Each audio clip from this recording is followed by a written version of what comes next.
Khawatir banget dong ya, ini dramanya akan tayang nggak sih? Atau dramanya akan dibatalin juga sih? Sama kayak Joseon Exercise?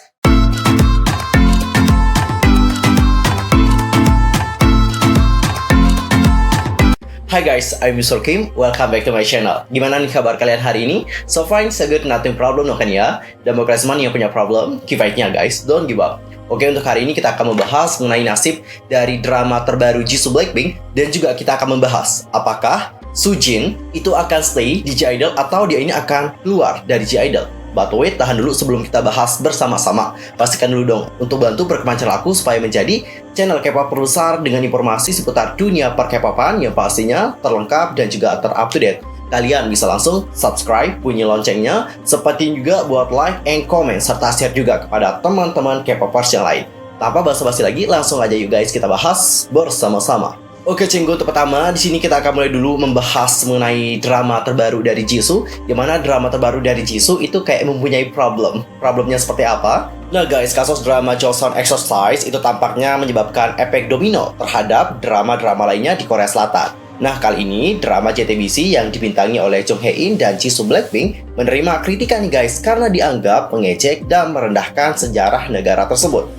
Snowdrop sendiri merupakan drama yang mengambil latar belakang waktu tahun 1987. Nah, di mana Korea Selatan saat itu sedang dalam keadaan panas karena protes besar-besaran dari mahasiswa yang menuntut keadilan dalam pemilihan umum. Hal tersebut merenggut banyak korban karena adanya penindasan dari intelijen nasional di masa itu yang berakhir dengan kemenangan mahasiswa melalui pemilihan umum presiden yang adil untuk pertama kalinya pada Juni 1987. Banyak mahasiswa yang diculik untuk disiksa, dipenjarakan, bahkan ada juga yang dihilangkan nyawanya oleh intelijen nasional dengan dalih bahwa mahasiswa tersebut adalah mata-mata. Namun, hal itu juga dipicu karena benar adanya mata-mata yang menyamar sebagai mahasiswa di tahun genting tersebut. Melalui sinopsis yang telah dirilis, Snowdrop menceritakan tentang seorang pria yang diperankan oleh Jung Hae-in itu berlumuran darah. Nah nantinya, Jung Hae-in ini akan menerobos masuk ke dalam asrama putri. Pria yang diduga salah satu mahasiswa pendemo tersebut ditolong oleh mahasiswa perawat yang diperankan oleh Jisoo Blackpink sendiri. Dan nantinya hal itu berujung jatuh cinta di antara kedua pemain. Namun, belakangan diketahui bahwa pria tersebut merupakan mata-mata dari tanah air. Netizen kemudian mengatakan bahwa Snowdrop meromantisasikan keadaan tahun 1987 yang sebetulnya merupakan tragedi penuh darah akan perjuangan untuk keadilan. Ditambah lagi, sang penulis naskah, Yoo Hyun-mi, merupakan mahasiswa kelulusan 1988 yang memunculkan spekulasi bahwa ia juga turut serta dalam gerakan di tahun 1987. Karena hal tersebut, netizen Korea Selatan mengatakan bahwa Snowdrop mempergunjingkan gerakan demokrasi rakyat Korea dan menghina para mahasiswa yang benar-benar melakukan protes. Jadi sekarang udah tahu kan apa permasalahan dari drama terbaru Jisoo? Ini tuh berawal dari drama Joseon dulu nih guys. Jadi seperti yang kalian tahu bahwa drama Joseon Exercise itu memiliki permasalahan karena dianggap telah mendistorsi sejarah. Hal itu bermula dari salah sebuah episode yang mana episodenya menampilkan bahwa ada makanan dari negara Cina. Yang mana hal itu kayak ngebuat netizen bertanya-tanya, emang pernah ada makanan Cina di zaman dahulu? Itu loh guys. Jadi setelah drama itu memiliki problem nih ya, banyak sekali yang melakukan protes. Setelah itu banyak juga yang sudah mengirimkan petisi kepada Blue House dan dengar-dengar kabar terbaru drama tersebut katanya akan berhenti tayang. Selain drama Joseon Exercise sendiri yang terkena masalah, drama-drama lain juga terkena masalah. Misalnya kayak Mr. Queen itu juga kena juga loh guys. Dan selain itu juga drama Jisoo juga ikut terseret. Jujur aku sangat terkejut banget melihat drama Jisoo juga ikut mendapatkan kritikan. Tapi setelah kita cari tahu bersama-sama, ternyata drama Jisoo ini katanya itu kayak menghina sejarah gitu guys. Aku rasa kalian di sini belum paham ya mengenai problema yang dihadapi oleh drama Snowdrop. Oke, supaya kalian lebih paham lagi, aku akan membacakan mengenai beberapa problema yang terjadi kepada Snowdrop. Yang pertama adalah latar tahun 80-an, banyak mahasiswa yang ikut dalam suatu gerakan yang disiksa dan mereka telah meninggal. Namun pemeran utama pria merupakan mata-mata yang menyamar sebagai seorang aktivis. Yang kedua, nama personality male-nya adalah Im, disensor, dan itu mengingatkan akan nama seorang aktivis. Nama personality female Yongcho juga merupakan nama salah satu aktivis. Yang keempat, Sublet Mail, Lee Kang-moo itu merupakan kepala NIS, namun NIS merupakan tempat di mana para mahasiswa disiksa. Dan yang terakhir, mendeskripsikan Sublet Mail, Lee Kang-moo sebagai big side figure concern terhadap Central Intelligence Agency. So, itu adalah beberapa ringkasan mengenai problema yang dihadapi oleh Snowdrop. Kalau mengenai masalah sejarah, aku sih no comment, karena aku juga tidak tahu bagaimana sejarah mereka dan aku juga tidak mau speak up mengenai sejarah dari negara orang lain. Nah, dikarenakan permasalahan yang terjadi dengan Snowdrop, ada sponsor yang telah memutuskan kontrak bersama dengan Snowdrop sebelum drama tersebut tayang. Perusahaan Hengkil Furniture itu memutuskan sponsornya dengan drama Snowdrop sebelum tayang di JTBC. Pada sore hari, tanggal 26, perwakilan Hengkil Furniture berkata, kami terlambat mengetahui masalah terkait dengan sponsor Sol Kang-hwa Snowdrop yang baru-baru ini diposting di situs komunitas. Mereka mengumumkan bahwa pihak mereka membatalkan sponsor. Perusahaan juga berkata, sebelum melakukan investasi, kami tidak memperhatikan masalah dan menyebabkan kekhawatiran. Kami minta maaf. Di hari yang sama, Hengkil Furniture juga berkata, drama tersebut telah meminta sponsor tanpa memberitahu kami mengenai detail drama mereka. Awalnya kami tidak ingin menerima sponsor, tetapi setelah bujukan, kami mensponsorinya pada bulan Desember.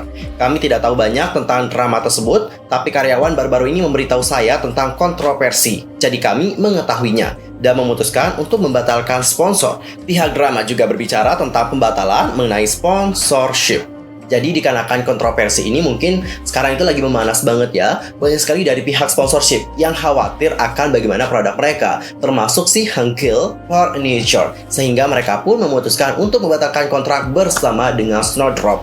Buat yang belum tahu fungsi sponsorship itu apa, aku akan jelasin ya guys. Fungsi sponsorship dalam sebuah drama, dalam sebuah film, ataupun dalam sebuah acara itu emang besar banget. Karena di sini mereka itu kayak memberikan dana kepada kita, yang mana dengan dukungan dana dari mereka ini, kita dapat membuat sebuah hal itu menjadi lebih spektakuler lagi. Kalau kita memiliki uang yang sedikit, itu biasanya kita akan menghadapi berbagai kendala. Misalnya nanti kita dapetin gaji dari mana? Ya dari sponsor juga dong ya. Kalau banyak dari sponsor yang membatalkan kontrak bersama dengan kita, of course di sini kita akan mendapatkan keuntungan yang sedikit, dan juga ya beberapa kegiatan atau beberapa hal dalam drama tersebut biasanya agak kurang perfect gitu karena kurang dana. Kayak gitu guys. Emang dana ini penting banget. Ya kita berharap semoga tidak ada lagi pihak sponsor yang membatalkan kontrak mereka bersama dengan Snowdrop, dan kita harap bahwa Hengkil Furniture itu merupakan satu-satunya sponsor yang membatalkan kontrak mereka bersama dengan Snowdrop. Kita berharap seperti itu ya guys. Nah, dikarenakan permasalahan ini, of course, kita sebagai penggemar itu pasti khawatir banget. Bener nggak? Khawatir banget dong ya. Ini dramanya akan tayang nggak sih? Atau dramanya akan dibatalin juga sih? Sama kayak Joseon Exorcise? Dan di sini pihak JTBC telah menjawab kekhawatiran kita sebagai penggemar. Apa sih yang dikatakan oleh JTBC? Langsung aja kita simak bersama-sama. Melalui pernyataan resmi dari pihak JTBC, mereka telah mengklarifikasi bahwa Snowdrop tidak memuat jalan cerita yang dikhawatirkan. Banyak orang dan sinopsis dibocorkan kepada media itu belum lengkap. Mereka meminta orang-orang untuk menahan diri untuk tidak menyebarkan rumor jahat dan juga kebencian. Jadi dapat kita simpulkan ya guys bahwa sinopsis yang kita baca itu katanya belum lengkap. Itu belum lengkap sinopsisnya. Jadi yang mana kalau itu belum lengkap, ya kita tidak bisa tahu bagaimana cerita fullnya, bener nggak sih? Nah, dikarenakan hal itu, of course sampai sekarang itu ya udahlah sih, lebih baik kita itu diam aja. Jangan sampai kita itu menyebarkan rumor-rumor yang belum benar. Ini dramanya belum tayang juga loh guys. Kita juga belum bisa melihat bagaimana cerita dari drama tersebut. Nanti kalau pihak JTBC langsung ngeluarin semua cerita, ya udah kelar semuanya ya. Nanti kita nggak penasaran lagi nonton dramanya kayak gimana. Intinya untuk sekarang, bener sih kata pihak JTBC, nggak usah kita sebarin rumor yang nggak benar-benar tentang drama tersebut. Lebih baik kita diam saja. Karena kalau kita menyebarkan rumor-rumor yang belum benar dari hal yang belum pasti, itu kan impact-nya juga besar banget. Gak hanya kepada pihak JTBC saja ruginya, tapi ruginya ini juga kepada para staff, kru, serta para aktornya guys. Kasian banget nih. Makanya untuk sekarang kita itu tidak boleh mengambil kesimpulan dari sesuatu hal yang belum lengkap. Tonton aja dulu dramanya, nanti kalau ada problem baru kritik. Bener nggak? Ini belum ditonton tapi udah banyak yang kritik. Oke, aku tahu ini tuh emang agak rumit dan juga complicated karena sudah berhubungan dengan yang namanya sejarah. Yang mana kalau sejarah itu emang rumit banget guys. Aku gak mau komen tentang sejarah karena aku juga tidak tahu betul bagaimana sejarah dari Korea. Sejarah dari Indonesia saja aku masih banyak yang belum tahu apalagi sejarah dari mereka. Of course, aku nggak tahu guys, nyerah kalau masalah sejarah-sejarah aku nggak mau komen. Kalian sendiri bagaimana menanggapi hal ini? Langsung saja komen di kolom komentar. Intinya kita berharap semoga drama dari Jisoo itu akan tetap tayang tanpa adanya hambatan. Bener nggak? Dan sekarang kita akan masuk untuk membahas mengenai nasib dari Soojin. Apakah Soojin ini akan stay ataupun dia ini akan meninggalkan G-Idol? Permasalahan dari Soojin itu makin memanas dan juga memanas setiap harinya. Baru-baru ini, aktris Seo Shin-hye akhirnya buka suara terkait kekerasan sekolah yang dirinya terima dari Soojin G-Idol. Seo Shin-hye mengungkapkan bahwa dia merupakan salah satu korban dari Soojin. Pada tanggal 26, Seo Shin-hye berkata di sosial medianya bahwa Soojin telah secara konsisten mengkritik dan secara pribadi menyerangnya di masa lampau. Dan berikut adalah postingan lengkap dari Seo Shin-hye sendiri. Mari kita bacakan bersama-sama dan lihat apa yang telah dilakukan Soojin kepada Seo Shin-hye di masa lampau. Halo, ini aktor Seo Shin-hye 10 tahun yang lalu. Saya adalah orang yang muda dan juga pemberani. Namun, jika saya menghadapi saat ini dengan rasa takut dan ragu, saya akan menjadi berani karena saya akan sangat kecewa dan disesali oleh diri saya sendiri di masa depan. Saya telah berkecimpung di dunia hiburan sejak kecil, tetapi di sekolah, saya adalah siswa normal seperti anak-anak lain. Saya pindah ke sekolah menengah pada semester pertama tahun kedua saya, dan saya berusaha rukun dengan teman-teman sekelas saya. Dia berbicara tentang saya selama 2 tahun di jalan belakang, koridor istirahat, ruang makan, dan kata-kata kotor yang tidak menyenangkan, dan cekikikan dengan orang banyak di mana-mana setiap hari.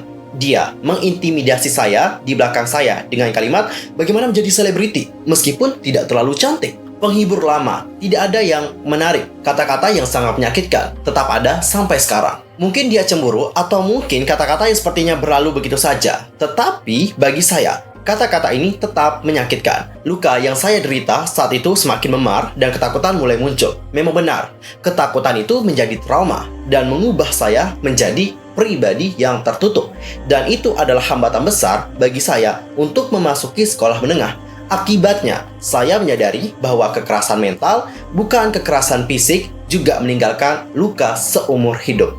Dia mengatakan tidak pernah berbicara dengan saya, tapi itu benar. Tapi dia menghina saya secara sepihak. Saya minta maaf untuk mengatakan bahwa bahkan pernyataan dan tindakan menghina di belakang saya itu menyakitkan buat saya. Dan saya tidak tahu saksi dan bukti apa yang dia miliki, tetapi saya ingin bertanya apakah ingatan selektifnya benar untuk mencakup semua yang saya bicarakan. Jika ada orang yang masih bergumul dengan kekerasan di sekolah, beranikan diri dan mintalah bantuan di sekitar. Saat itu, saya tidak melakukannya dan berdampak sampai sekarang. Saya menyesal bahwa kejadian ini telah menimbulkan banyak kekhawatiran dan juga kekhawatiran. Di masa depan, saya ingin menghadiahi kalian dengan berbagai aktivitas. Bukan sebagai aktor. Semoga kalian bahagia di bulan April mendatang dan saya tahu kita lelah dan sulit karena corona, tetapi saya harap Anda melakukan yang terbaik. Terima kasih. Wow. Seo Shin-hye yang dari dulu itu kan bungkam terus nih guys. Dan sekarang dia itu speak up. Dan dengan speak up-nya Seo Shin-hye ini tentu ngebuat permasalahan dari Soojin itu makin lama enggak ada ujungnya. Bener nggak?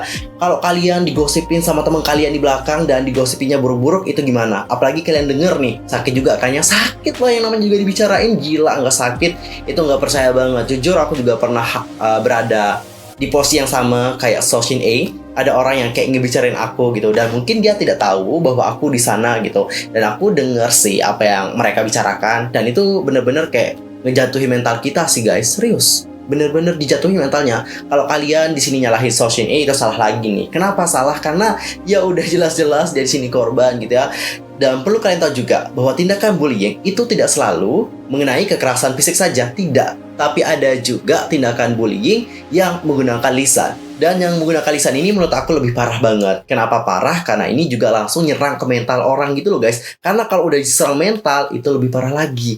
Coba deh kalian lihat sekarang, salah satu penyakit yang paling susah disembuhkan adalah penyakit mental. Bener nggak? Orang gila itu sulit banget loh untuk disembuhin. Jadi mulai dari sekarang lebih baik kalian jaga mental kalian, supaya mental kalian ini juga tetap sehat gitu ya. Dan kalian juga dapat bahagia. Karena kalau mental kita udah sehat, of course kita akan mudah dengan bahagia. Dan dari hal ini dapat kita simpulkan bahwa permasalahan dari Soojin itu makin ruwet dan juga makin ruwet setiap harinya. Sebelumnya dia udah klarifikasi, bertemu dengan korban juga. Ada drama di mana dia ini kayak membantah hal tersebut. Itu tidak benar sama sekali. Dan ada juga drama yang mana mereka katanya akan menuntut ini, menuntut itu. Dan dengan speak up-nya Sojin, of course, ini makin parah banget. Dan Sojin itu akan mendapatkan banyak sekali kritikan dari orang lain. Dan dikarenakan dia mendapatkan kritikan yang banyak, of course, ini akan mempersulitkan dirinya sendiri dan bahkan grupnya juga nih guys. Karena biasanya kalau dalam grup, jika ada satu yang bermasalah, biasanya itu juga akan berimbas kepada member-member yang lain. Termasuk dengan apa yang terjadi kepada Sojin ini. Dan dikarenakan bermasalah ini, aku nggak tahu apa yang akan terjadi kepada G-Idol selanjutnya, terutama kepada Sojin. Apakah Sojin ini akan keluar atau tidak? Karena kalau kita lihat beberapa kasus sebelumnya, itu banyak sekali idol-idol yang terkena masalah memutuskan untuk meninggalkan grupnya secara langsung. Misalnya, kita mulai dulu membahas mengenai Hanbin dari iKON. Saat itu, Hanbin ini kan dituduh telah membeli obat-obatan terlarang seperti itu. Namun, beberapa waktu yang kemudian, dia dinyatakan tidak pernah menggunakan hal tersebut. Namun, dikarenakan permasalahan itu, meskipun Hanbin ini tidak menggunakannya, Hanbin di sini berkorban. Dia memutuskan untuk keluar dari grupnya. Yang kedua misalnya kayak Wonho nih, dari Monsta X. Wonho juga sempat terkena problem dikarenakan Han So-hee juga sama seperti Hanbin, yang mana hal itu ngebuat dia memutuskan untuk keluar dari grupnya juga. Lalu ada leader dari AB6, aku lupa namanya, padahal itu bias aku di Produce 101. Nah, saat itu dia ini terkena sebuah kasus yang mana dia ini menyetir dalam keadaan mabuk. Dan hal itulah yang ngebuat dia memutuskan diri untuk keluar dari grupnya.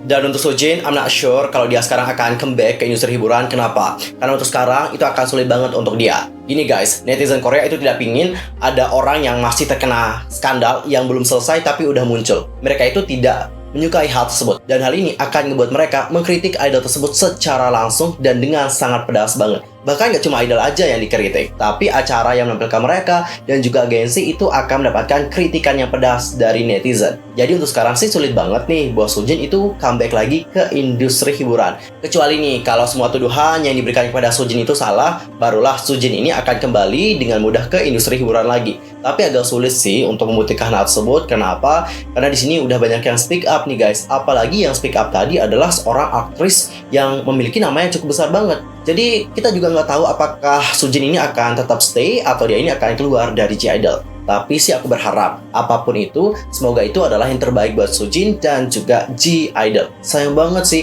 soalnya bias aku sendiri di G-Idol itu adalah Sojin nih guys. Karena Sojin ini kan memiliki aura yang seksi-seksi gimana gitu kan. Dan aku kayak langsung, bener-bener kayak fall in love gitu loh sama dia. Di saat first sight mataku sama mata dia bertatapan, ya. Tapi dikarenakan permasalahan ini ya, aku juga tidak dapat menyalahkan para korban karena ini adalah masa lampau dari Sojin sendiri. Dia telah melakukan hal tersebut dan dia di sini harus menanggung apa yang telah dia lakukan di masa lampau. Intinya adalah aku di sini cuma penikmat karya saja. Sedangkan untuk masalah-masa lampaunya aku tidak mau ikut campur karena aku juga tidak suci gitu ya. Aku juga di masa lampau pernah melakukan kesalahan dan of course kalau kalian tahu kesalahan dari aku, kalian juga mungkin tidak suka denganku lagi. Oke, cinguskan aja untuk hari ini. Aku mohon maaf kalau ada kesalahan baik dalam ucapan, sikap, tindakan, dan sebagainya. I'm so sorry banget. Dan kalau menurut kalian sendiri, apa nih? Apa yang akan terjadi pada Sojin nanti? Langsung aja komen di kolom komentar. See you next time di video berikutnya. Thanks for watching. Annyeong. 감사합니다. Goodbye. Subscribe.